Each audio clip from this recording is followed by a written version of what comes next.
பழைய மாணவர்கள். ஒரு புகழ்பெற்ற பேராசிரியர் ஒருவர் தன் மாணவர்களை சந்தித்தார். அவர்கள் அனைவரும் வேலையில் இருக்கும் மன அழுத்தம் மற்றும் வாழ்க்கை சிக்கல்களை பற்றி புலம்பிக் கொண்டிருந்தனர். அவர்களுக்கு காஃபி கொடுக்க எண்ணிய பேராசிரியர் சமையல் அறைக்கு சென்று ஒரு பெரிய ஃப்ளாஸ்கில் காஃபியையும் விதவிதமான பீங்கான் கப்புகளையும் சில விலை குறைந்த பிளாஸ்டிக் கப்புகளையும் எடுத்து வந்தார்.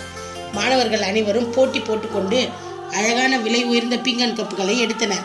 சாதாரண பிளாஸ்டிக் கப்புகள் அப்படியே மேசையின் மேலே இருந்தது. அப்பொழுது பேராசிரியர் சொன்னார், கவனித்தீர்களா? நீங்கள் அனைவரும் சிறந்த பீங்கான் கப்புகளை மட்டுமே தேர்ந்தெடுத்தீர்கள்.